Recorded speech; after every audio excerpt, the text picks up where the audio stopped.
Kondisikan, dikondisikan dulu ya, apa namanya. Nanti untuk audionya bisa dinyalakan ketika diskusi. Kita udah di diskusi ya. Oke, sebelumnya makasih banyak Mas Mas atau Bapak ini ya, Dr. Firdaus Setiaka, teman-teman dari Universitas Andalas dan HIUTY di sore yang baik ini, di kesempatan yang baik ini, untuk kali pertama kita join kolaborasi yang awalnya iseng ngobrol ya, Mas ya. Akhirnya kesampaian juga sore ini. Mudah-mudahan dengan eh, insight-insight baru dari Bapak Firdaus ya kepada teman-teman mahasiswa juga pastinya. Untuk sesi pertama ya saya akan bahas sedikit tentang feminisme ya. Nanti dilanjutkan dengan Mas Firdaus ya, Pak Firdaus terkait dengan Marxisme. Sebelumnya perkenalkan teman-teman yang dari HI Unan, nama saya Tiffany dan kali ini izinkan saya untuk menyampaikan materi tentang teori feminisme dalam hubungan internasional begitu ya. Izin Mas Firdaus aku mulai ya. Lanjut, lanjut. Baik. Oke, Mas Mbak, di slide di depan Anda, ini beberapa hal topik yang akan sore ini kita bahas ya. Teori feminisme adalah teori yang sangat seksi ya, sangat uh, di satu sisi juga kadang memiliki debatable di beberapa aspek asumsi dasarnya begitu ya. Namun kita akan melihat dari kacamata kok ada feminisme ya di HI gitu ya. Karena kita tahu bahwa feminisme ini kan bukan akarnya dari HI ya gitu. Secara keilmuan akarnya itu dari ilmu filsafat dan sosiologi gitu. Terus kita ambil nih ke HI gitu. Nah, ngapain nih feminisme di HI kan gitu ya. Maka ada beberapa hal yang akan kita bahas, kita diskusikan ya, nggak serius-serius ya, nggak usah serius-serius lah capek ya, serius-serius banget ya. Um, Kenapa sih feminisme itu ada ya? Ngapain? Nah, dia punya gagasan apa ya? Alirannya aliran apa aja ya? Ada aliran A, B, C, D ya. Bedanya nggak apa gitu ya? Apakah sesama aliran ini saling berantem atau gimana gitu ya? Nah, nanti kita kita bicarain ini ya. Lalu apa sih kontribusinya gitu ya? Hadirnya gagasan-gagasan feminisme ini dalam studi HI gitu ya. Apakah memberikan warna baru yang tadinya hitam jadi pink gitu ya. Karena kadang kita identik ya feminisme perempuan pink gitu ya. Eh, Kalau yang hitam maskulin gitu ya. Nah, gitu. Nah, jadi memang mari ayo kita belajar bareng-bareng untuk hari ini. Oke. Kalau saya kecepatan ngomong aja ya, guys, teman-teman semuanya ya. Oke, kita lanjut ke sejarah dan gelombang lahirnya teori feminisme. Oke, feminisme ya. Memang ya banyak masyarakat, saya yakin juga mahasiswa pasti mindsetnya ya feminisme itu ngomongin tentang perempuan gitu. Yes, tapi nggak hanya perempuan gitu ya. Feminisme tuh muncul ya, itu sebenarnya dari rasa gundah gulana gitu ya, resah gitu ya, atas penolakan adanya diskriminasi nih ya, berdasarkan seks dan gender yang terjadi di masyarakat gitu ya. Jadi atas diskriminasi ini maka feminisme itu muncul untuk melakukan gerakan pemberontakan lah begitu ya. Yang mana gerakan-gerakan ini gitu ya berupa upaya ya, usaha untuk apa? Untuk supaya mereka itu tidak mengalami penindasan, tidak dieksploitasi ya, ada kesetaraan ya, mempunyai kesempatan yang sama gitu. Umum itu gitu ya. khususnya memang yang mengalami tindakan-tindakan yang tadi saya sebutkan itu perempuan gitu ya. Nah, namun ya kalau kita bicara tentang gerakan itu sendiri, itu jelas yang namanya gerakan itu di dalamnya tentu ada perempuan dan laki-laki gitu loh ya. Nah, jadi teman-teman itu jangan kemudian mindsetnya kalau feminisme pasti perempuan, enggak gitu loh ya. Jangan-jangan dia perempuan tapi maskulin gitu loh ya. Tapi dia laki-laki malah punya pemikiran feminisme. Nah, sangat mungkin itu terjadi gitu ya. Nah, lalu kalau secara studi HI nih ya, kalau secara studi HI memang kemunculannya di dalam Hasanah HI itu agak terlambat lah ya daripada teori-teori mainstream kayak realis, liberal gitu ya. Jadi baru muncul sekitar abad 80-90-an akhir gitu guys ya. Jadi teman-teman mahasiswa ya, kemunculan feminisme ini itu menjadi kritik ya.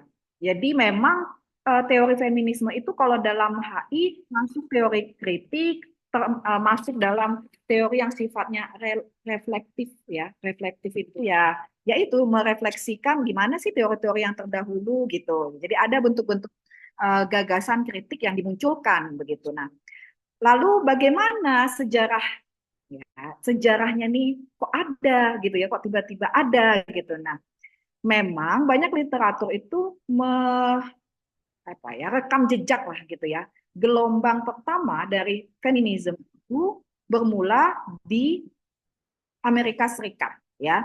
Jadi Amerika Serikat ini menjadi negara yang cukup ya maju dalam konteks pemilihan hak-hak kulit putih ya yang saat itu perempuannya gitu ya. Nah, jadi memang awalnya gelombang gerakan feminisme itu lebih kepada hak-hak dasar.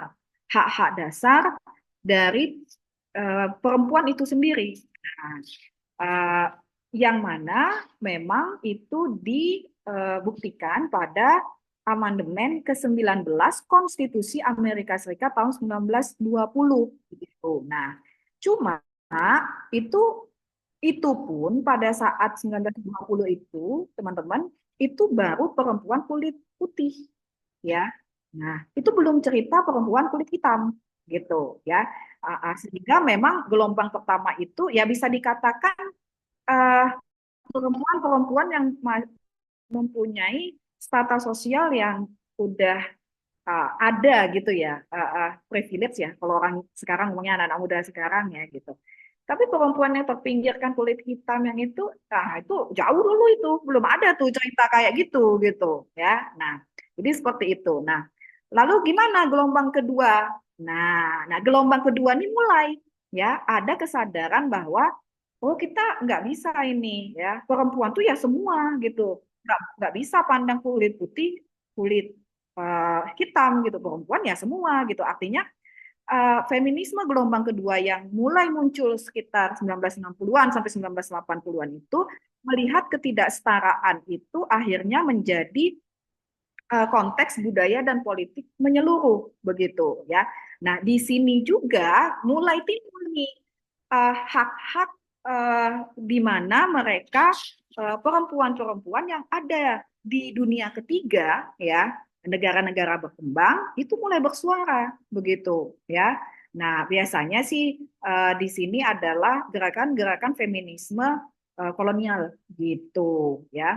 Di mana memang di gelombang pertama tuh nggak tersentuh gitu, baru yang Eropa, Amerika, yang tadi saya omong tadi. Nah, masuk gelombang ketiga, nah, ini sudah masuk ke tahun 1980-an ya, dan lebih modern lah gitu ya. Kenapa? Karena gelombang ketiga ini uh, pergerakan dari perjuangan feminisme itu sudah mulai luas begitu ya, terutama dalam hal promosi dan edukasi dan lain sebagainya itu menggunakan media sosial dan lain sebagainya begitu ya. Tapi juga nggak hanya itu, isu-isunya juga mulai lebar gitu ya. Nah, jadi 1980-an ini ya, uh, feminisme yang sifatnya interseksionalitas itu uh, happening gitulah ya, viral gitu ya. Jadi sampai sekarang gitu ya, mulai diminati, mulai banyak yang kemudian menyoroti ke hal-hal yang ke sana gitu ya. Tapi meskipun demikian tetap agenda-agenda dari hak-hak dasar perempuan itu yang dari awal dicanangkan tetap menjadi tujuan utama dari gerakan feminisme. Nah, gitu ya. Itu tadi ada 3 gelombang ya, teman-teman mahasiswa sekalian gitu. Nah, selanjutnya ya, kita kenalan nih dengan asumsi dasar teori feminisme gitu. Tadi yang seperti saya katakan di awal ya, feminisme itu memang cerita tentang perempuan gitu ya. Memang tujuannya untuk making woman visible. Invisible tuh gak kelihatan gitu loh. Perempuan tuh gak dianggap ada gitu ya. Politik internasional dan sejarah HI itu ya his bukan her gitu ya. Makanya bahasa Inggris itu kan history ya, nggak ada her story ya. Ya, Mas Pak Firdaus betul ya. Sejarah itu history kan bahasa Inggrisnya, nggak her Oh, story ya. Itu heeh. menandakan bahwa sejarah itu dibikin oleh men ya, laki-laki gitu loh ya. Perempuan di mana? Perempuan lemah, perempuan nggak bisa take action, nggak bisa di militer dan lain sebagainya gitu. Nah, pendapat yang sering dipakai itu adalah dari Bill ya, bahwa ada peran-peran yang memposisikan itu subordinat. Subordinat itu dipinggirkan gitu, di nomor sekian kan ya. Dan ini kemudian membuat partisipasinya pun dipertanyakan gitu. Where are the women in international politics, in international relation gitu ya. Yang kedua, asumsi dasarnya itu feminisme itu memperjuangkan inklusivitas dan keadilan sosial gitu. Jadi bukan hanya Pancasila dan sila kelima gitu ya. Feminisme itu juga keadilan sosialnya ada gitu. Keadilan sosialnya bagi perempuan, bagi gender, bagi kaum marginal dan lain sebagainya begitu, mendapatkan kesempatan yang sama gitu, akses yang sama gitu antara perempuan dan laki-laki misalnya gitu. Dan yang jelas, ini pasti semua udah tahu ya, memperjuangkan kesetaraan gender dan menghapus kekerasan gitu ya. Balik lagi ya, kekerasan itu dialami oleh semua orang gitu. Tapi data menunjukkan paling banyak yang kena perempuan gitu. Nah, tapi gender juga dalam konteks ini menekankan pula bahwa kekerasan terhadap perempuan itu sangat mungkin dilakukan juga sesama perempuan gitu loh ya. Nah, jadi ketika kita membahas tentang kekerasan terhadap perempuan ya, konteksnya itu akan luas gitu ya. Nah, seperti tadi yang saya katakan, jangan kita hanya uh, selesai pada pemahaman bahwa perempuan itu di sisi korban gitu ya. Karena begini teman-teman, bisa saja perempuannya itu adalah subjek yang melakukan kekerasan gitu. Nah, feminisme radikal itu berbicara banyak tentang itu gitu. Terakhir itu adalah mendefinisikan ulang keamanan ya. Jadi teori feminisme ya itu muncul ke HI karena mereka nggak setuju, mereka nggak puas dengan definisi keamanan yang dilontarkan oleh kaum realis. Mereka nggak puas bahwa keamanan itu tentang national interest. Mereka mereka mempertanyakan itu definisi siapa? Kenapa kalian tidak mendengarkan keamanan bagi perempuan, keamanan bagi kaum marginal, inklusivitas dan lain sebagainya gitu. Sehingga maskulinitas yang terjadi dalam konteks keamanan itu tadi akhirnya memunculkan gerakan-gerakan perjuangan itu tadi. Nah, supaya negara-negara itu mulai ngerti gitu loh. Kalian nggak bisa loh ngelihat keamanan tuh dari segi militer aja gitu loh. Dari segi yang universal aja. Nggak bisa loh keamanan itu kita saklek tentang hanya state to state aja gitu. Nah, jadi memang teori feminisme ini mendobrak masalah itu yang sudah mengakar ya sampai hari ini sebenarnya juga gitu ya. Oke, lanjut. Baik. Nah, lalu pertanyaannya kan tadi saya udah ngomongin berkali-kali tentang gender ya, gitu. Lah, gender sama feminisme ini benda apa gitu? Ini sama atau beda atau gimana gitu kan? Ya. Jadi gini, kita nggak usah pusing-pusing ya. Feminisme itu adalah kerangka berpikir ya hadir itu karena adanya persoalan gender gitu. Jadi itu adalah satu kesatuan gitu loh. Bukan mereka eh, kamar sendiri enggak gitu ya. Sehingga adanya konstruksi sosial daripada pemahaman gender di masyarakat yang mengakibatkan perilaku atau tindakan diskriminasi dan lain sebagainya tadi memunculkan perjuangan dari kaum feminisme. Nah, aliran-aliran itu yang relate ke sana gitu ya. Dan uh, diskursus gender dalam hubungan internasional akhirnya menjadi alternatif metodologis begitu ya. Jadi kan feminisme itu adalah kerangka teori besarnya, kemudian analisis gender di dalamnya menjadi metodologi dalam HI ya untuk mengkerangkai berbagai fenomena yang ada sekarang gitu ya. Let's say misalnya, gimana sih kalau kita ada konflik ya, feminisme punya tawaran apa? Oh iya dong, kita melakukan pendekatan perdamaian yang berbasis gender, peace building yang berbasis sensitif gender. Nah itu maksud saya gitu. Nah, jadi ada alternatif metodologis yang ditawarkan gitu ya. Lanjut. Nah ini dia. Saya selalu menggunakan gagasan yang ditawarkan oleh Tihner ya. Beliau adalah pencetus perspektif feminisme dalam HI ya. Bukunya Gendering World Politics tahun 2001. Tihner beliau itu sangat mengkritisi analisis genderisasi yang sangat male-ized begitu. Beliau kemudian menawarkan gagasan bahwa kenapa perempuan selalu tidak mempunyai peran dalam aspek-aspek militer begitu, seperti keamanan, konflik dan lain sebagainya. Kenapa kemudian sejarah internasional politik itu absen gitu? Kenapa gitu? There are no women in international politics begitu. Padahal perempuan itu sendiri ya uh, tidak kemudian bisa hanya dilihat sebagai seks biologis begitu loh ya sangat sangat tidak adil kalau hanya melihat secara biologis yang mereka kodrati begitu ya tetapi bagaimana kontribusi ide mereka yang itu tidak bisa diwakili oleh men atau laki-laki gitu. Pendekatan-pendekatan itu yang dibutuhkan. Nah, Tihner kemudian mencoba untuk meredefinisi ulang ya keamanan itu sendiri begitu ya.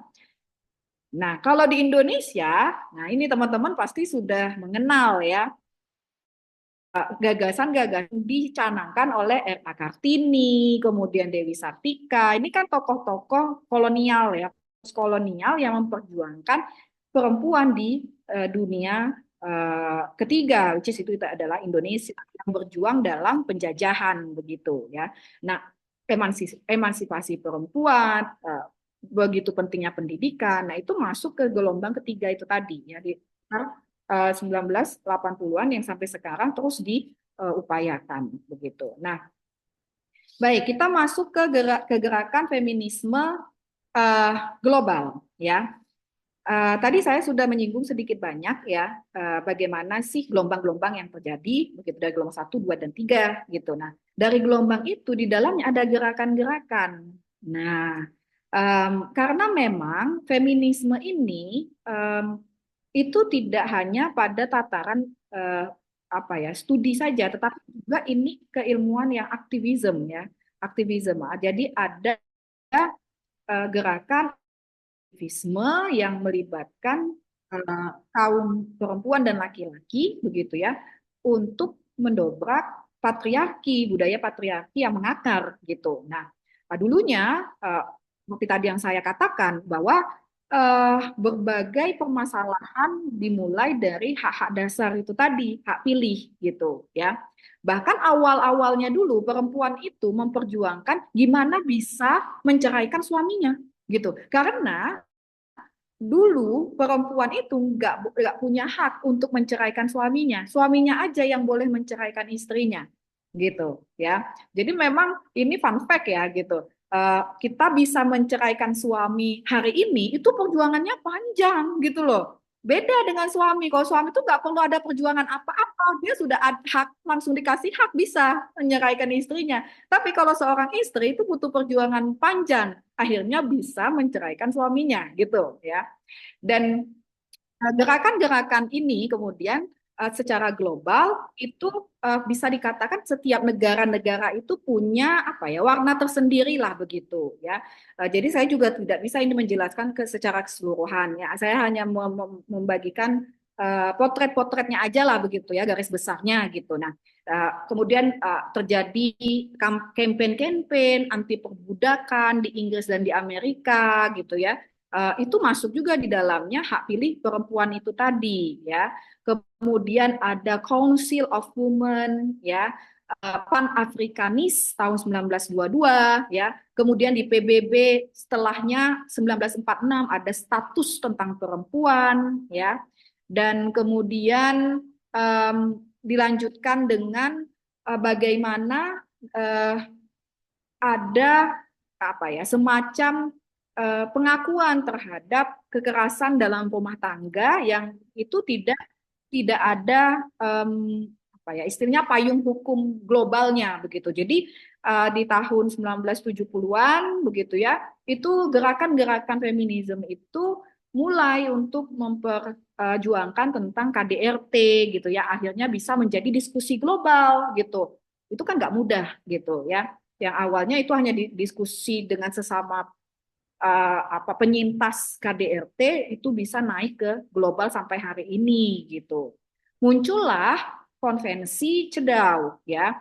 Jadi kalau kita ngomongin tentang feminisme, norma yang paling umum ya CEDAW gitu. CEDAW itu adalah sebuah aturan, konvensi, norma begitu ya, yang di dalamnya itu ada pasal-pasal tentang penghapusan diskriminasi terhadap perempuan yang mengalami kekerasan dibentuk di sidang umum PBB ya. Sidang umum PBB tanggal 18 Desember 1979 begitu ya.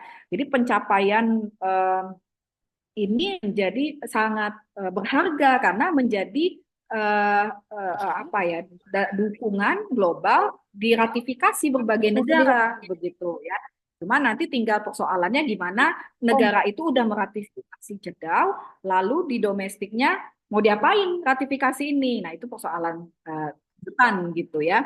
Nah, kemudian baru di tahun selanjutnya solidaritas interseksional baru bermunculan. Nah, ini teman-teman kita bisa lihat berbagai perjuangan gender-gender di luar konstruksi yang sudah umum ya, yang sekarang mungkin ada queer, ada LGBT, seperti itu ya, membangun inklusi kelompok-kelompok seperti ini, begitu ya, yang terpinggirkan secara interseksional, begitu. Nah, dan saat ini ya, feminisme itu memang lebih banyak mengarah pada pergerakan interseksional dan seringkali memang sedikit radikal, begitu ya. Baik, lanjut. Nah, dari sini terbentuklah yang dinamakan Transnational Feminist Network ya. Nah, ini diperkenalkan oleh Moghadam tahun 2000. Jadi ini semacam ini ya konsep lah begitu ya. Ini bisa juga dipakai untuk skripsi gitu ya. Mana tahu besok teman-teman ada yang tertarik bahas tentang NGO atau gerakan aktivisme di mana begitu menggunakan TVN ini boleh ya gitu. Bisa dipakai ya. Menekankan tentang sebuah praktik jaringan feminis transnasional yang mana itu melibatkan banyak negara, tetapi di dalamnya itu tidak hanya berhenti pada state ya, tetapi juga NGO, lokal NGO, even itu bisa juga perusahaan gitu ya. Coba ada yang udah tahu konsep ini? Belum ya? Yang mata kuliah yang ini mungkin sudah ada nggak perkenalan konsep ini ya? Mana tahu besok skripsi bisa tertarik ya, boleh pakai konsep ini gitu ya. Lanjut ya, kita ke aliran-aliran dalam feminisme. Oke, ini bukan aliran sesat ya, bukan aliran yang gimana-gimana gitu ya. Sebenarnya sih aliran-aliran ini uh, bukan berarti sebuah preferensi yang menegaskan oh ini yang betul, ini yang salah, enggak gitu gitu ya. Jadi kita jangan berpikir bahwa oh feminisme liberal yang paling oke nih, feminisme radikal nih, wah ngeri gitu ya.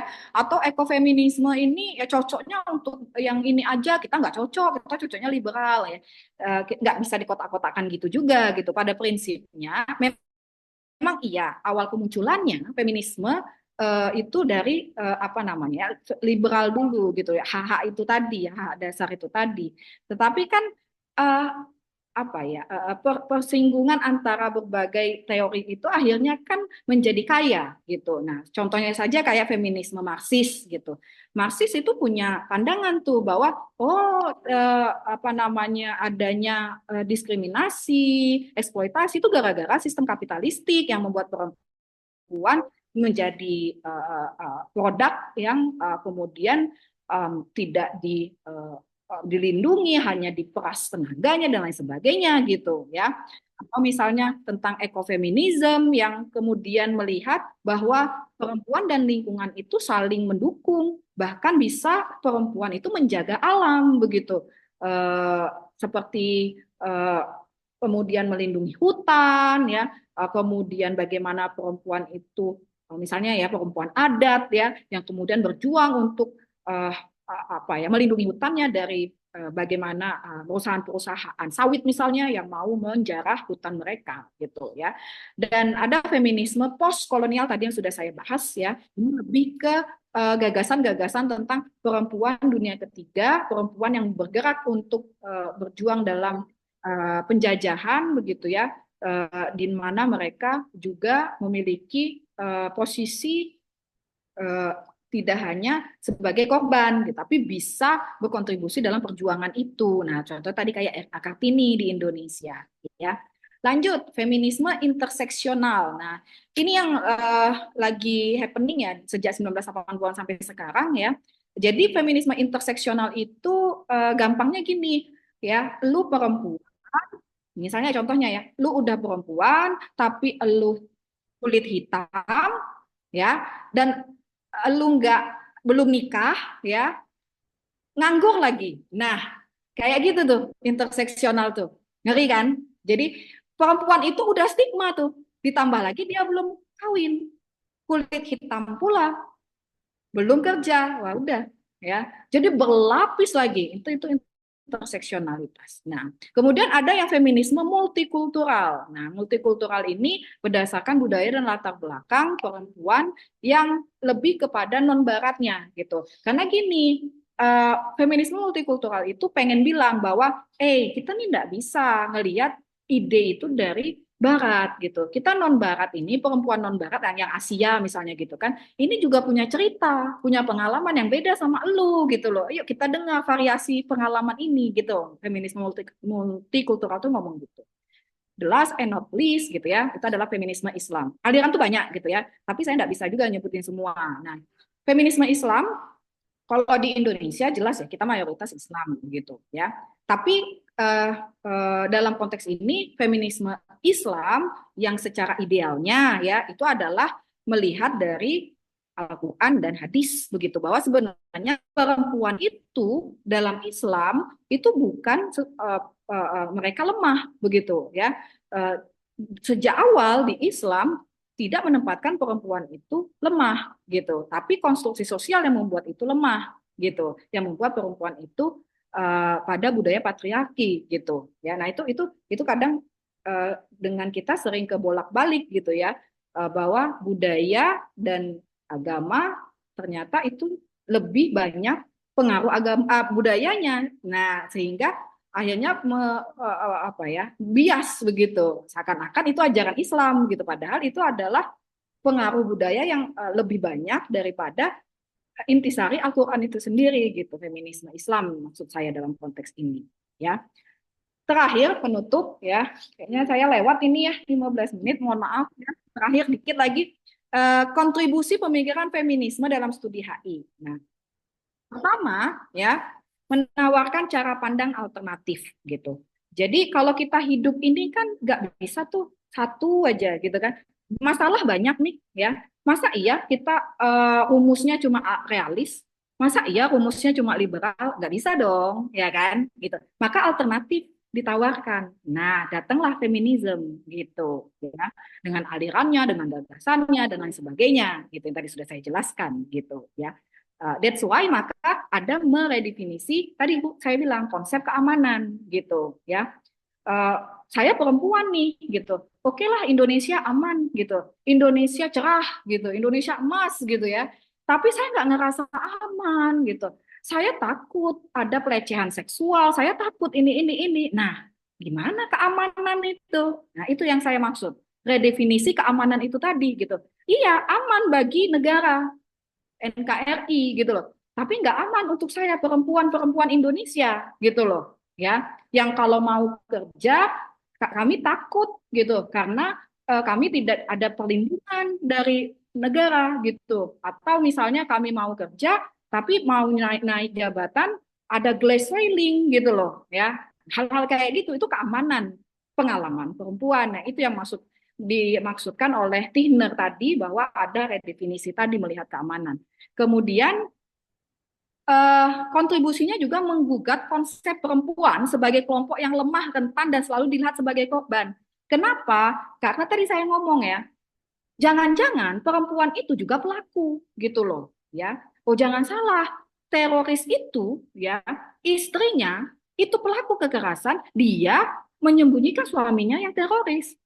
Bisa nggak kita bilang dia lemah rentan? Yo enggak, ya kan? Gitu. Nah, jadi redefinisi tentang perempuan itu nggak lagi tentang lemah, tapi lihat konteksnya gitu ya. Kalau kita lihat konteks tentang teroris tadi, nah perempuan nggak bisa dibilang lemah rentan, malah dia menjadi pelaku bom bunuh diri misalnya gitu ya.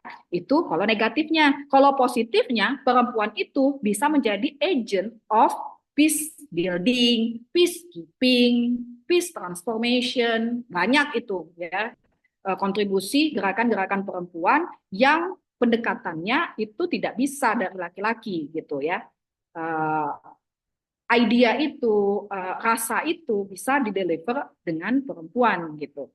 Kemudian yang keempat itu sama, yang kelima kontribusi pemikiran feminisme itu memasukkan dimensi gender dalam analisis studi HI. Nah, mungkin teman-teman pernah nggak tahu tentang istilah pengarus utamaan gender, PUG, atau bahasa Inggrisnya mainstreaming, gender of mainstreaming. Nah, itu agenda global. Kemudian diturunkan tuh ke negara-negara. Itu gara-gara ada dimensi gender.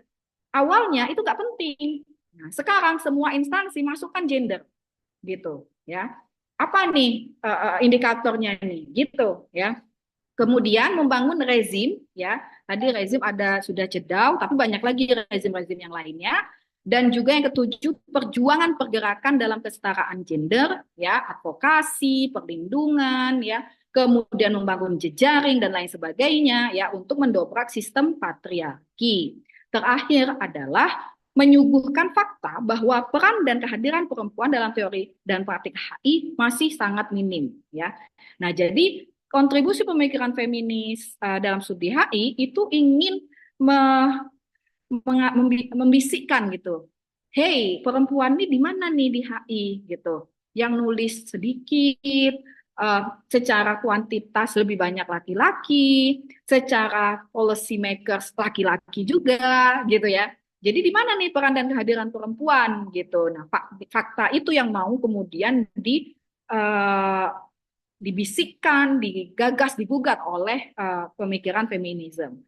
Ya, untuk menutup materi saya, ya, saya ingin menyampaikan bahwa kita harus melihat bahwa apa yang dicanangkan, digagas oleh feminisme, ya, itu adalah sebuah cara, ya, yang dalam konteks ini uh, ingin menghadapi dunia yang anarki, tetapi dengan perspektif gender dan untuk memajukan kesetaraan gender itself, gitu ya. Dengan apa? Dengan uh, berusaha merombak konstruksi di level negara hingga ke level masyarakat. Siapa akhirnya? Tidak hanya perempuan, ya, laki-laki pun bisa begitu. Sehingga saya harapkan dengan pengenalan sedikit dari saya ini bisa memberikan insight baru kepada teman-teman mahasiswa. Saya Tiffany, saya tutup. Wabillahi taufiq wal hidayah. Wassalamualaikum warahmatullahi wabarakatuh. Terima kasih Pak Firdaus dan teman-teman. Waalaikumsalam warahmatullahi wabarakatuh. Makasih Ibu, Mbak atau Kakak Tiffany dari Universitas Teknologi Yogyakarta, gitu ya? UTY. Ya, Oke. betul. Jadi gimana? Mau diskusi dulu atau langsung ke Marxisme dulu? Eh, Gimana enaknya nih? Mahasiswa sudah punya pertanyaan nggak? Kalau maksud aku gini, kan ternyata kalau misalnya langsung dua materi kayaknya terlalu berat. Jadi mending yang sekarang kita fokusin dulu diskusi feminisme. Jadi nanti Marxismenya misalnya minggu depan kita bikin lagi gitu. Nggak apa-apa. Oke, atau sembari tanya jawab bisa kamu masukin juga ya Mas tentang Marxis gitu ya. Oh gitu.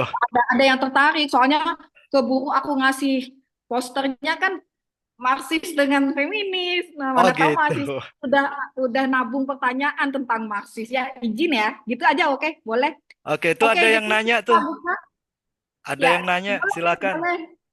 Muhammad Muhammad Nur Nur. Aminuddin. Iya, ya. Silakan. Ya, boleh Aminuddin. Mas. Perkenalkan namanya Mas. Mana nih suaranya? Ya, belum kedengaran suaramu Mas. Halo, Assalamualaikum. Halo, Waalaikumsalam. Baik Ibu, perkenalkan nama saya Muhammad Nur Aminuddin Ibu dari HI UTY Angkatan 24. Di sini saya izin bertanya Ibu, tapi sebelumnya saya ingin menyampaikan argumen saya terlebih dahulu, apakah boleh? Boleh banget. Jadi seperti ini Ibu, jika jika kita menelaah teori-teori besar dalam hubungan internasional itu kan udah ada teori-teori sebelumnya kayak realisme ataupun liberalisme yang sudah mengakomodasi banyak-banyak prinsip yang bersifat universal Ibu. Di mana realisme itu menekankan kekuatan dan kepentingan nasional sebagai dasar bertahannya negara, sedangkan liberalisme itu menawarkan kerjasama, perdamaian, dan kesetaraan aktor tanpa membedakan identitas termasuk gender. Artinya, kerangka berpikir yang ada sebenarnya sudah cukup inklusif dan tidak secara eksplisit mengecualikan perempuan atau nilai-nilai yang disebut dengan feminim. Dan kalaupun realisme dan liberalisme itu belum cukup untuk menjelaskan hal-hal tersebut, telah dievaluasi dengan lahirnya teori baru seperti neorealisme ataupun neoliberalisme. Nah, jadi ketika feminisme ini kemudian hadir dengan mengklaim perlunya perspektif baru untuk memasukkan gender ke dalam politik internasional, jadi muncul pertanyaan baru Ibu, kayak apakah feminisme ini benar-benar menawarkan dimensi analisis yang baru dalam teori HI atau sekedar menuntut pengakuan yang lebih terhadap satu identitas tertentu di dalam sistem yang sejatinya sudah bersifat umum dan terbuka. Karena kalau berbicara tentang keamanan pun terkadang yang apa bahasa kebalikannya dari feminis yang manless apa sih, Maskulin. yang maskulin itu pun kadang juga takut dalam menjalani kehidupannya karena kan banyaknya teori yang sudah disampaikan bukan berarti itu suatu peluang, bisa jadi itu suatu dampak untuk di Hmm. uh, suatu celah bisa membentuk celah yang banyak gitu Bu, seperti itu mungkin Oke, pertanyaannya sudah saya sampaikan. oke. Baik. Ada lagi? Terima kasih Mas Amin. Ibu terima Ke kasih. Kalau ini pertanyaan yang ke Pak Bapak Firdaus ada nggak? Belum dong, kan belum presentasi gua. Ya Minggu mana depan tahu aja kan Min ya. mereka udah ini nabung pertanyaan kan. Oke, baik. Nanti kalau misalnya Mas Firdaus dari perspektif Marxis bisa menambahkan, sangat lebih memperkaya jawaban ini ya. Baik, Oke. jawaban dari saya sebenarnya gini, Mas. Argumentasi kamu logis. Saya nggak bilang itu nggak logis, gitu ya. Tapi logika itu kan dibangun dengan penalaran yang bisa kita lihat dalam konteks-konteks yang tidak bisa universal. Oke, nah, feminisme itu berangkat dari pemahaman yang bersifat universal, ya betul perempuan itu tadi, ya. Tetapi ada spesifik-spesifik isu yang itu tidak bisa di-cover dengan pendekatan-pendekatan realis dan liberal. Pertama itu. Yang kedua, ya, kritik dari feminisme terhadap bagaimana sejarah itu tidak memberikan ruang terhadap suara perempuan atau pengalaman perempuan untuk bisa mengambil keputusan itu perlu ada. Agar apa? Agar uh, sistem internasional ini ya bisa melihat ada kebutuhan-kebutuhan dari misalnya konteks keamanan tadi yang tidak bisa hanya didefinisikan dari segi yang sifatnya materialistis gitu loh. Ada yang sifatnya imaterial gitu ya. Dan itu tidak bisa di-cover dengan gagasan-gagasan apa namanya realis dan juga liberal yang sangat material gitu. Itu dari saya ya. Jadi kita ini kan perlu memberi makna ya. Teori itu kan salah satu fungsinya adalah memberi makna ya. Betapa membosankannya hidup ini kalau makna itu hanya dari mainstream aja gitu ya. Kita perlu merefleksikan gitu ya. Maka ada feminisme, maka ada green theory, maka ada postmodernisme begitu ya. Nah, jadi saya kemudian tidak berusaha untuk mendebat apa yang kamu ini ya. Boleh-boleh saja, tapi yang ingin saya tambahkan dari pernyataan kamu ya, Mas Amin, ada sisi-sisi kita perlu melihat secara lebih spesifik gitu ya, bukan secara universal atau material itu saja. Gitu dari saya. Mungkin dari Marxisme karena kan kita berangkat dari teori kritis juga nih, Marxis ya, asik. Ada nggak tuh? Gimana tuh kira-kira Mas? Sedikit lah, masa kamu nggak ngomong sore ini? Iya, iya, iya, iya. Jadi sebenarnya begini, kita di satu sisi juga harus membaca tentang historisitas dari kemunculan pendekatan, perspektif, atau teori-teori yang ada di HI gitu ya. Nah, kalau Hmm. dalam perspektif Marxis melihat gini, bagaimana realisme dan liberalisme yang sudah ada di HI. Karena logika sederhananya begini, kalau pendekatan, kemudian perspektif teori liberalisme dan realisme itu dianggap sudah cukup, tentu nggak akan muncul perspektif pendekatan atau teori-teori lainnya, baik itu Marxisme, feminisme, dan sebagainya. Artinya, kita juga diajak untuk memeriksa kembali dengan lebih rinci, lebih detail, apa yang menjadi kekurangan dari setiap pendekatan, perspektif, maupun teori yang ada dalam studi hubungan internasional atau dalam ilmu hubungan internasional gitu kan. Nah, realisme itu menempatkan aktor pentingnya kan negara, misalnya seperti itu. Sementara permasalahan secara lebih luas dalam hal ini secara internasional atau yang lebih lentur lagi secara global, persoalan itu nggak bisa hanya didekati atau direspon bahkan diperbaiki setiap permasalahan yang ada di dunia dalam kehidupan sehari-hari kita itu dengan pendekatan negara. Nah, itu menjadikan mengapa realisme itu tidak dianggap cukup untuk menjelaskan ketika yang mengalami kekerasan itu misalnya ya, itu adalah individu per individu atau sekelompok masyarakat. Apakah realisme mampu menjelaskan itu gitu? Karena realisme terlalu state centris kan gitu ya kira-kira.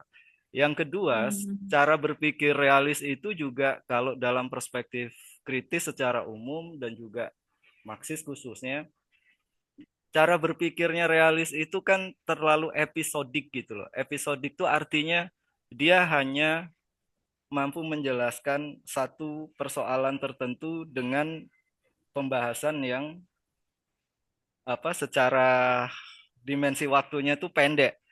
Itu yang membedakan misalnya bagaimana realisme dibandingkan Marxisme. Karena realisme itu episodik, sementara Marxisme itu historis. Artinya sebuah persoalan yang terjadi hari ini kita nggak sebenarnya ya kita nggak bisa menyelesaikan dengan tuntas permasalahan-permasalahan itu kalau kita tidak melihat latar belakang apa yang membuat persoalan ini terjadi dalam jangka yang lebih panjang gitu loh. Artinya secara historis gimana? Ada sejarah dari setiap persoalan yang kita hadapi hari ini. Itu yang kedua. Terus kemudian juga eh, realisme itu juga seolah-olah kan hanya bicara tentang negara dan struktur internasional, tapi eh, tidak pernah mengajak kita atau mengajak para pensudi HI untuk bertanya lebih jauh. Negara itu bagaimana dia ada gitu kan? Mengapa dia ada terus dan seterusnya. History of state itu penting sekali karena dalam perspektif Marxis misalnya negara itu sendiri atau state itu hanyalah instrumen dari satu kelas tertentu dalam kehidupan sehari-hari atau yang disebut sebagai kelas sosial. Jadi dalam perspektif Marxis misalnya melihat negara itu justru bukan menjadi unit juga bukan menjadi satu aktor yang terpenting sebenarnya. Jadi itu yang membuat kenapa Marxisme kemudian ditarik masuk atau dibawa masuk ke dalam studi HI karena realisme misalnya nggak bisa menjelaskan lebih jauh tentang bagaimana negara itu ada, mengapa dia ada dan bagaimana seharusnya dia ada. Kira-kira seperti itu loh. Jadi termasuk misalnya gini, kalau kita bicara tentang perang dalam perspektif realis selalu ini kan disederhanakan bahwa perang antar negara itu ya perang antar negara, tetapi bagi Marxisme perang yang terjadi itu sebenarnya bukan perang antar negara, tetapi perang antara kelas burjuasi di satu negara dengan kelas burjuasi di negara yang lain. Ah gitu. Karena dalam perspektif Marxis, para kapitalis, para burjuis itu juga berperang sesama mereka dalam konteks akumulasi kapital. Nah, itu salah satu contohnya. Nah, bagaimana dengan liberalisme? Liberalisme itu juga demikian, cara berpikirnya lebih episodik gitu ya, mirip dengan realis. Jadi apa yang menjadi kritik bagi liberal juga dalam cara berpikirnya yang episodik itu menjadi salah satu mengapa Marxisme misalnya dibawa ke HI agar kita belajar bahwa sebuah persoalan, sebuah fenomena, sebuah peristiwa itu punya sejarahnya sehingga diharapkan kita bisa lebih paham. Nah, kemudian dalam liberalisme ketika ada aktor lain yang dianggap penting, biasanya selain negara itu kan individu dan kemudian juga organisasi-organisasi yang sifatnya internasional, lembaga-lembaga eh, yang ada di dalam dinamika hubungan internasional. Tapi lagi-lagi liberalisme itu tidak berhasil untuk menjelaskan bagaimana relasi sesungguhnya antara organisasi internasional, negara, dan individu gitu loh.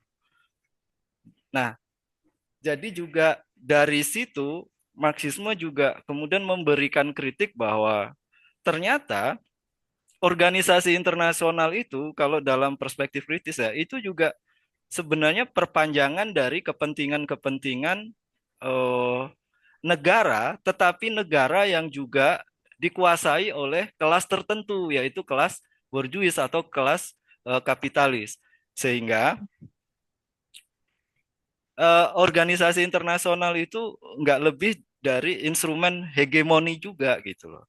Nah, itu yang kedua. Jadi mengapa kemudian muncul pemikiran, pendekatan, dan teori-teori yang lainnya selain realis dan liberal, baik itu feminis maupun Marxisme, karena memang apa namanya ya, ah, ditemukan kekurangan-kekurangan atau bahkan kelemahan-kelemahan dari pendekatan, perspektif atau teori-teori yang sudah ada sebelumnya. Jadi ya begitupun sebenarnya bagi feminisme, bagi Marxisme juga ada kritikan-kritikan tertentu pasti ya, karena kan kita juga secara sederhana pasti juga berpikir bahwa nggak ada pemikiran manusia yang sempurna, itu nggak ada. Tetapi dalam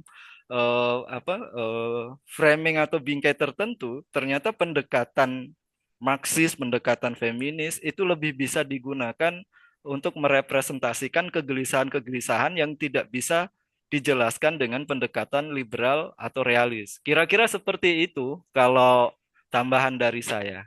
Gitu, Mbak Tiffany. Ya, saya kira itu menjawab banget ya. Dan sedikit saya tambahkan ya bahwa pemikiran feminisme itu menawarkan perspektif yang humanis gitu ya. Jadi ada sisi humanisme, perspektif humanisme begitu ya. Itu nggak ada di realis maupun liberal gitu. Nah, itu yang tadi saya ulang-ulang tentang bagaimana material dan imaterial itu tadi gitu. Nah, sehingga perspektif humanis yang berusaha dimasukkan dalam feminisme itu mengubah pandangan bahwa fenomena internasional itu kalau kita misalnya bahas tentang peperangan, krisis ekonomi, kemiskinan, gitu dan lain sebagainya, itu nggak bisa dalam perspektif yang sifatnya senjata saja, gitu, yang sifatnya tentang jual beli saja, gitu, Mas Amin, kurang lebih seperti itu. Oke, terima kasih Mas Amin, Mas Firdaus jawaban dan Iya, pertanyaannya. oke. Yang lain, monggo. Kalau ada teman-teman yang lain boleh. Saya mau ini deh, say hi mahasiswi atau mahasiswa UNAN. Ada nggak? Halo, Ada tuh Haira. halo. Halo, Sombong-sombong ya nih mahasiswa UNAN nih. halo Firman. Bu. Halo, halo. Halo Bu. Mana tahu kan besok ketemu gitu. Saya soalnya Sumatera juga ya, tapi saya Jambi gitu. Jadi ya logat-logatnya kan mirip-mirip ya gitu. Sama Bu, Jambi juga Bu. Oh Jambi, saya Ah, di Kuala Jambi. Tungkal. Kamu di mana, Sylvia? Tapi ngerantau sih Bu ya ke Jambi di Tebo Bu. Oh Tebo, jauh ya. Kita Kuala Tungkal kan Hmm. di pesisir ya. Mm-mm. Saya sehari Kalau ada semalam tuh. kalau ada Ibu pernah mampir ke rumah makan Pondok Selero atau punya saya Bu. Oh ya cocok. Nanti dapat diskon lah kita nih ya. Sip. Sylvia coba, ada ini nggak masukan atau insight atau apa gitu boleh dong. Aduh Kak, ini gimana mau kita invite, mau kita masukkan atau mau memberikan pertanyaan Kak? Tadi aja habis kelas baru jam setengah 4 Kak, baru baru join ini Kak. Oh, ya enggak apa-apa. Apa yang masuk aja tadi kan tadi sudah sedikit banyak tuh dari pertanyaan. Feminisme atau apapun yang kamu pengen tanyain tentang feminisme ke aku, kalau nanti nggak bisa jawab, aku alihkan ke Mas Firdaus. Lempar saja ke Mas Vi ya Kak ya. Iya, lempar semua, ya kan? Monggo, Mbak Sylvia. Jadi saya kan ada juga nih baca-baca ya masalah feminisme ini ya yang Boleh. tapi ini saya ada baca buku ini, baca satu Ya. buku. Hmm. Jadi buku ini ditulis oleh Virginia Woolf yang bilang wanita itu harus independen kata dia. Oke, oke. Tapi di satu sisi dia juga butuh seseorang atau butuh orang lah manly lah yang bisa ngapain ngerangkul dia juga. Tapi dia wanita itu tetap ditegaskan lagi wanita itu harus independen. Jadi apakah ada itu Mas kalau yang dari HI pandangan itu gimana itu kalau yang masalah begituan? Agak Oke. unik soalnya. Ya, itu masuknya ke ini, Mbak. Feminisme, feminisme aliran yang psikoanalisis. Ya, jadi Hmm. psikoanalisis itu bahwa gini, eh, izin ya, saya juga tidak begitu banyak tahu ya. Ini yang saya tahu ya, Mbak ya, gitu. Bahwa perempuan itu ya ada hal yang secara psikologisnya itu kesadaran dan yang mereka tidak sadar gitu ya di dalam mereka perempuan itu ya. Nah, Jadi untuk pertanyaan kamu tadi, perempuan itu independen. Iya, karena memang perempuan itu eh, mempunyai kesadaran untuk survive, ya.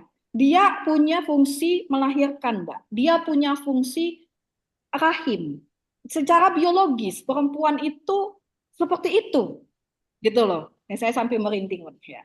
Jadi kesadaran itu gitu ya. Jadi independen itu ya itu yang saya coba ini ya masuk ke situ ya. Secara biologis dia dikaruniai untuk bisa melahirkan, menyusui, menjaga, merawat ya. Memang di perempuan itu secara naluri ya, dia itu merawat gitu loh. Dia seneng yang sifatnya bersih-bersih, masak gitu.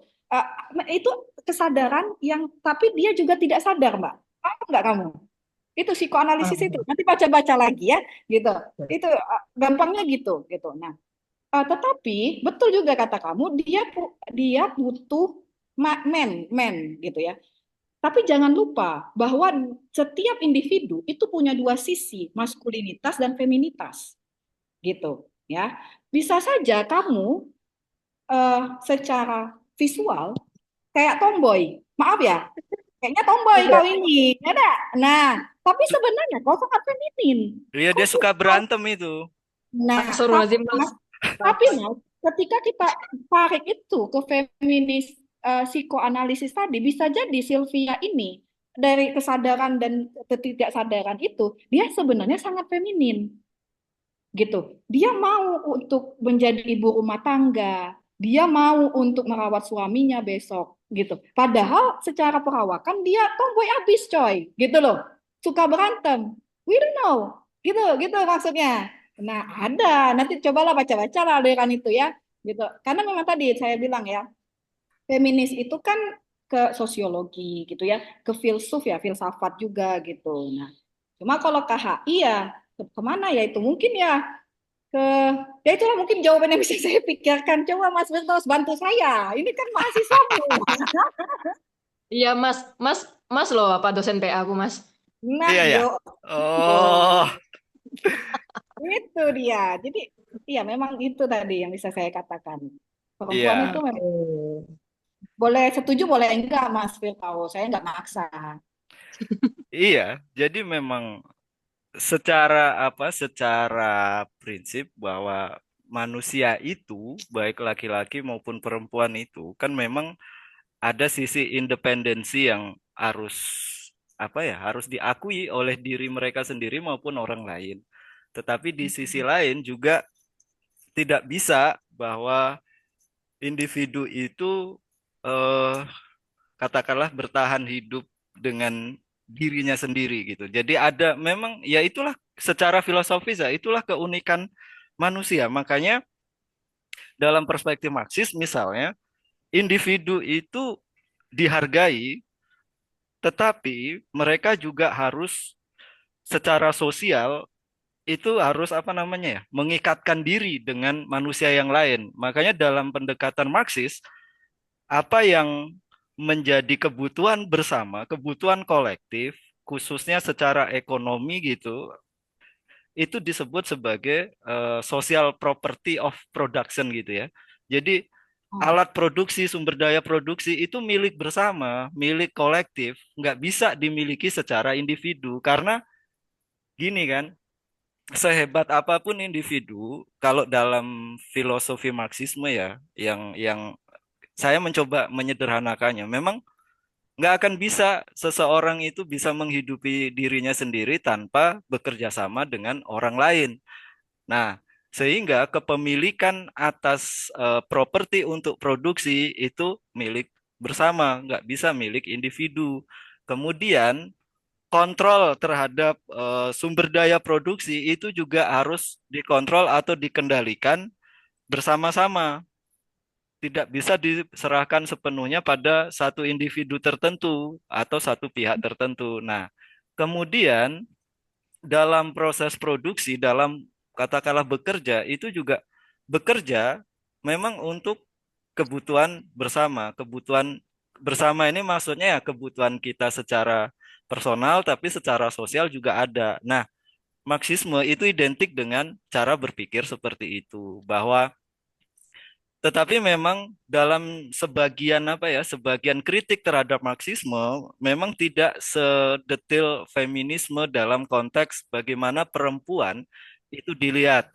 Karena satu sisi Marxisme sendiri itu kan memang tidak membedakan antara yang laki-laki dan perempuan menjadi satu entitas tersendiri secara eksklusif gitu enggak. Tapi bagi Marxisme semua laki-laki dan perempuan itu sama gitu.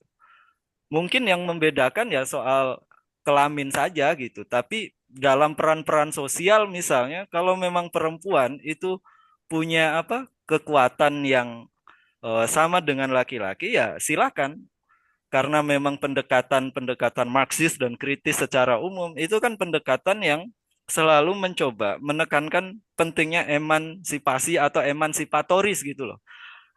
Artinya setiap orang, setiap individu itu punya kepentingan yang harus diakui, tetapi juga lebih dari itu mereka mampu memperjuangkan kepentingannya. Nah, selama bahwa memperjuangkan kepentingan pribadi atau individu itu tidak menimbulkan penderitaan, penindasan, apalagi perbudakan kira-kira seperti itu terhadap orang lain. Karena perbudakan manusia atas manusia itu menjadi salah satu hal yang paling dibenci dari pendekatan Marxis, atau orang-orang Marxis itu mereka nggak suka dengan itu gitu loh. Jadi bahwa perempuan independen, tapi di sisi lain perempuan itu membutuhkan orang lain, baik perempuan juga atau laki-laki misalnya, ya itu emang udah hal yang mendasar yang ya seperti itu gitu. Jadi dalam perspektif Marxis sendiri bedanya dengan feminisme, dalam Marxisme memang nggak membedakan secara spesifik bagaimana eh, perempuan harus diperlakukan, laki-laki itu dianggap seperti apa, karena cara pandang Marxis bukan individu juga tapi kelas sosial, bahwa perempuan dan laki-laki itu menjadi satu bagian dari kelompok sosial tertentu ketika dikaitkan dengan relasi produksi gitu. Dalam proses produksinya apakah kan ada borjuis perempuan juga ada, proletar perempuan juga ada, laki-laki borjuis, laki-laki proletar ya ada juga gitu. Tapi lebih ke analisis kelas sosialnya kalau kalau di Marxisme. Makanya memang satu sisi pendekatan Marxis itu emang kritiknya adalah tidak terlalu spesifik untuk membicarakan perempuan, karena memang masalahnya bukan di laki-laki atau perempuan ya, tapi bagaimana relasi kuasa dan relasi produksi itu akhirnya eh, hanya menguntungkan satu kelas tertentu atau kelompok sosial tertentu atau pihak tertentu, sementara yang lainnya nilai-nilai nilai yang dihasilkan dari produksi mereka itu ternyata diambil, dicuri atau bahkan dirampas oleh pihak lainnya gitu loh. Jadi kalau tadi Mbak Tiffany juga menyebutkan aspek humanisme atau humanitas dalam feminisme, dalam Marxisme juga kental dengan itu, karena memang kata kuncinya itu secara singkatnya Marxisme dan teori kritis lainnya itu emang emansipatoris itu menjadi kata kunci.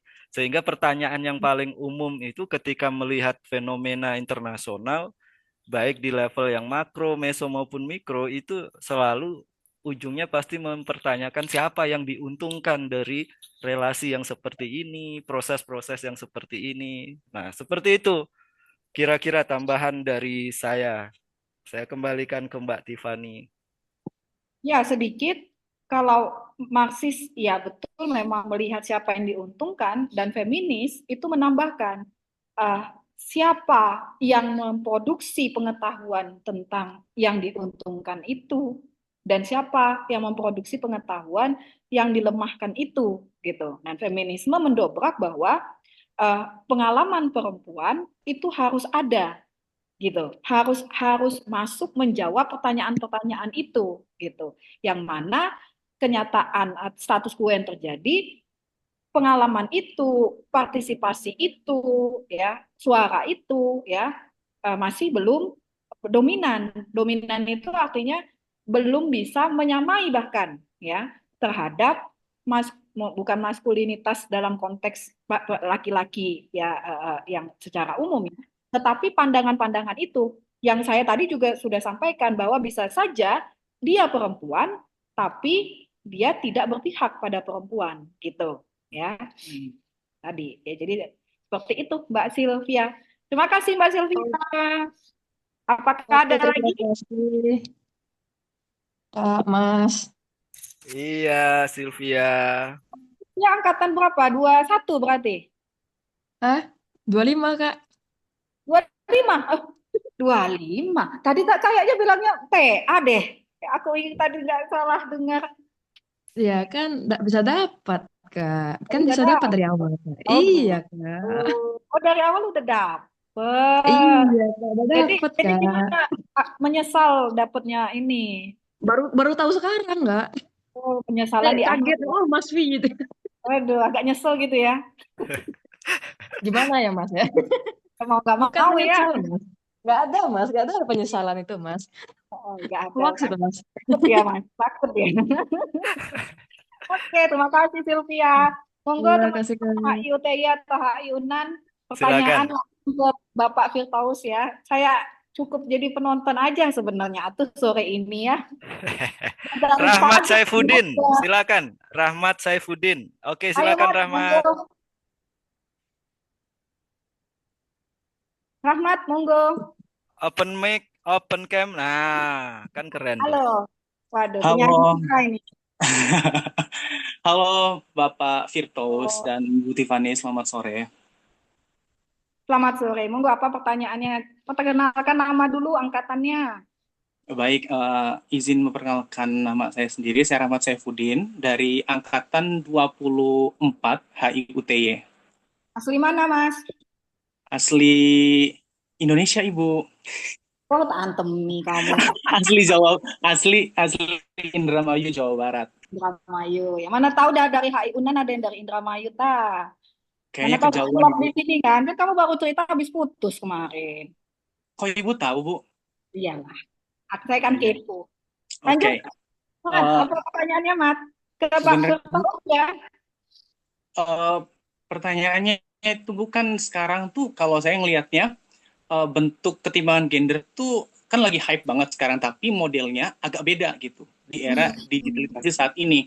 Kalau yang dulu, yang dimana perempuan-perempuan tuh nggak dikasih ruang, tetapi sekarang mereka malah diekspos terus-menerus gitu lewat media sosial, yang dimana membuat saya mikir apakah exposure itu kadang menjadi bukan karena kesetaraan gitu, akan tetapi mungkin karena tubuh dan emosi perempuan itu dijadiin komoditas yang dimana ujung-ujungnya dijual lewat likes, views, dan engagement gitu. Nah, sistem yang ngatur ini kan sebenarnya masih dikuasai algoritma yang mungkin menurut saya itu bentuknya masih maskulin gitu. Cuma sekarang bedanya mereka adalah mesin dan data, bukan lagi orang atau manusia gitu. Oke. Yang bikin saya penasaran, apakah ini bisa disebut sebagai bentuk dari objektifikasi perempuan yang dibungkus oleh sistem ekonomi digital gitu. Dan sebenarnya udah ada beberapa pakar-pakar feminis yang speak up tentang hal ini. Contohnya kayak Safia Nobel dan satunya itu siapa dulu Pak? Kate Crawford kalau nggak salah gitu. Soalnya saya takut kalau jikalau feminisme ini nggak dibaca ulang, itu kita cuma ganti aktornya aja gitu dari laki-laki ke mesin. Tapi yang dimana modelnya masih sama, sistemnya masih sama aja. Oke. Oh, kamu Mat nih buat saya bahas kamu Mat. Padahal pengen sharing yang ringan-ringan ya, pertanyaannya berat banget. Kamu mau angkat jadi skripsi nih ceritanya nih. Itu kan saya sering salah satu Gen Z yang sering scroll TikTok gitu kan, sama Instagram. Oke. Jadi hype banget gitu. Kadang banyak Hmm, banget yang muncul. Itu betul, betul. rata-rata perempuan semua gitu kan. Iya. Dan kamu senang ya? Oh ya jelas Ibu, Nah, iya. rezeki gak boleh ditolak. Aduh, sem ya. Ya, itu yang namanya komodifikasi perempuan ya. Jadi ada istilahnya yang istilahnya itu feminism kapitalism ya. Jadi di mana perempuan itu dijadikan produk kapitalis untuk mendapatkan keuntungan dari sana ya.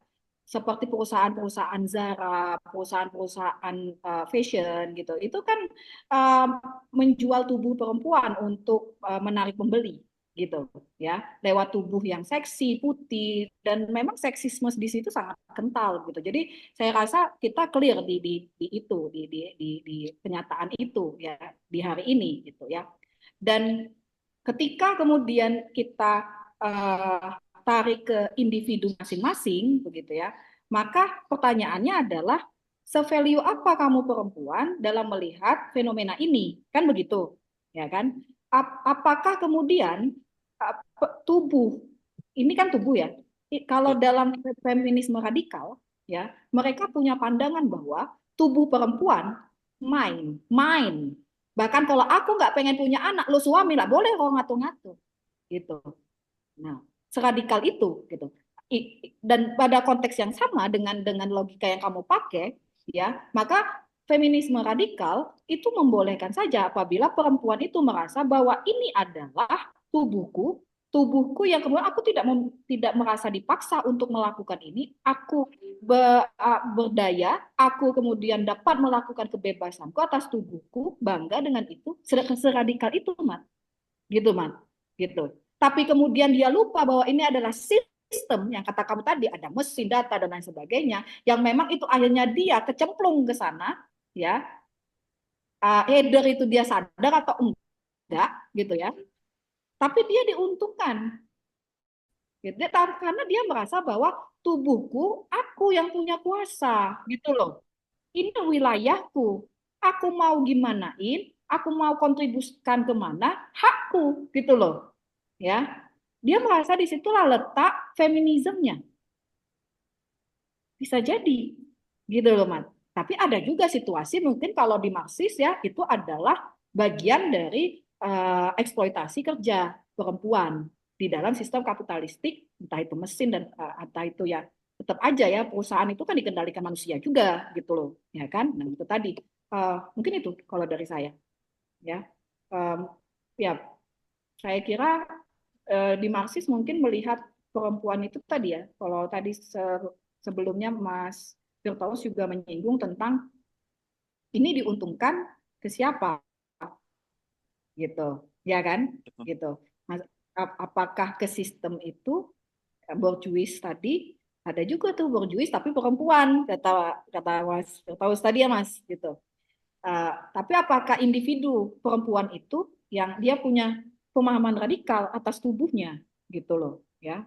Nah, maka memang balik lagi pendekatan feminisme itu tidak bisa melihat secara oh ya uh, umum ya gitu. Tapi sampai targetnya tuh individu.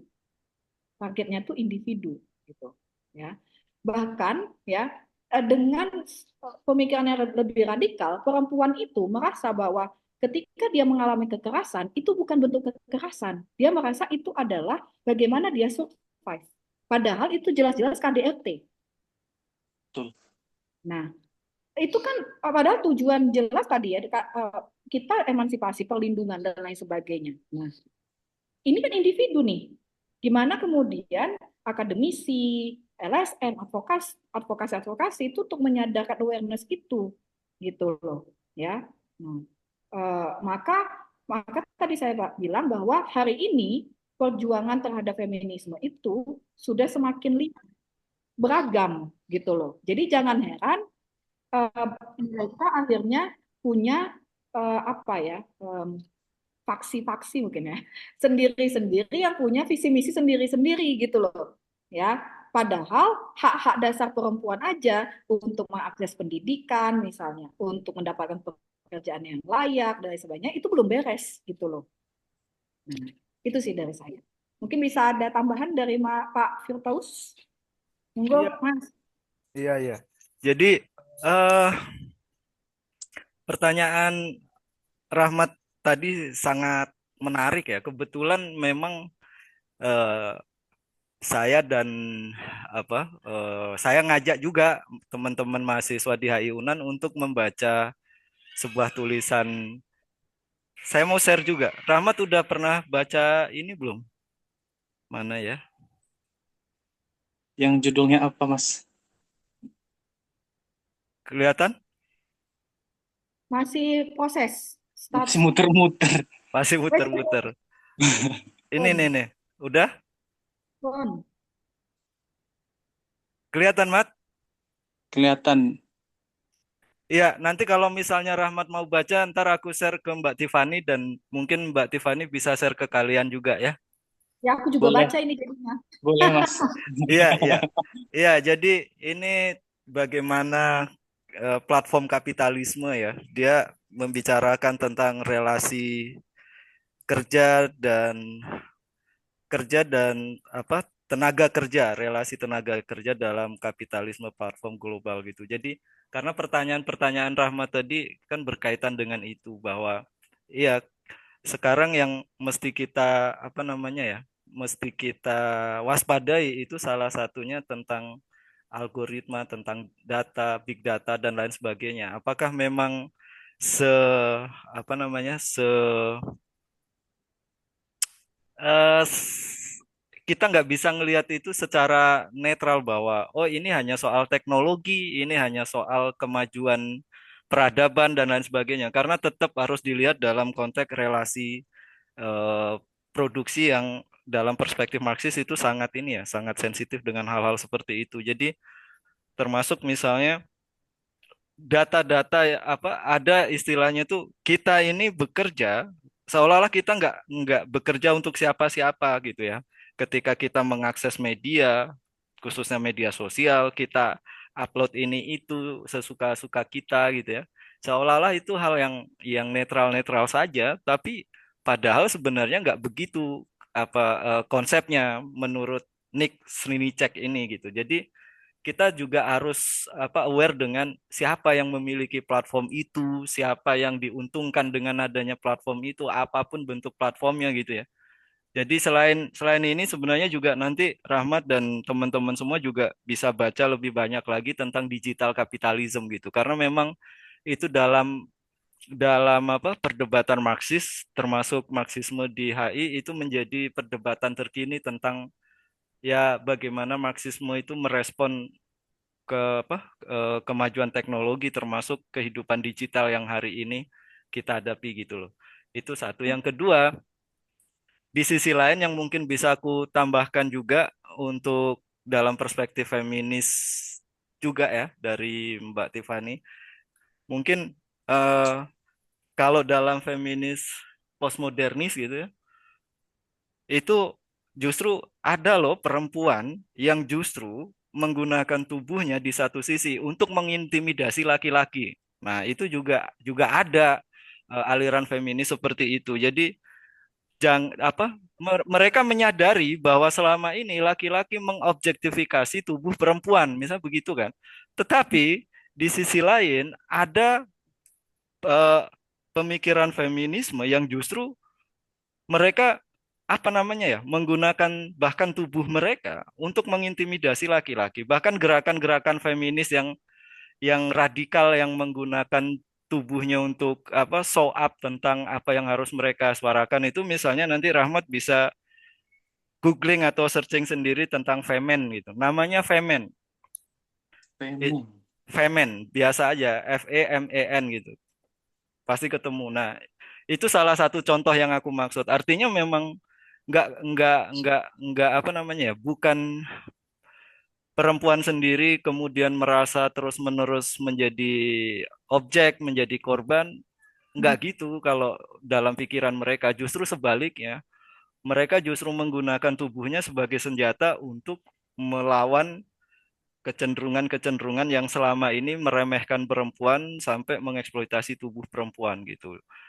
Dan itu salah satu contoh gerakan feminis radikal postmodernis kalau mau dibilang seperti itu yang eksis sampai hari ini. Mungkin itu tambahan dari saya ya. Oke, cukup ya. Udah jam 16.30 nih. Wih, pas banget jam 16.30 ya, karena memang kita harus gantian juga dengan kelas lain yang mau online juga. Siap, siap, siap, siap.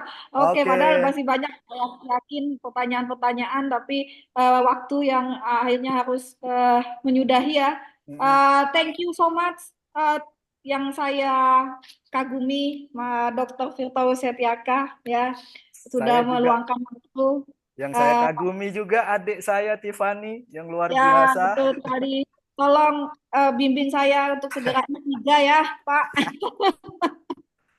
Oke, Oke. nah, terima kasih teman-teman dari HI Unan dan HI UTY untuk sore ini. Mudah-mudahan pembahasan kita hari ini semakin membuat kalian pusing ya. Tapi kalau pusing itu kan jadinya makin penasaran ya gitu. Atau ada ide-ide besok untuk skripsi lah paling dekat ya gitu.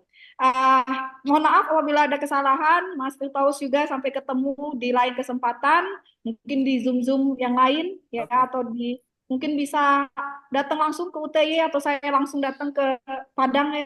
Oke, Wah, boleh sip. jadi itu. Mantap, mantap. Cocok juga tuh ya. Terima Oke, terima kasih Mas terima kasih Firdaus. semuanya. Sama-sama. Saya tutup. Wabillahi taufiq walhidayah. Wassalamualaikum warahmatullahi wabarakatuh. Selamat sore.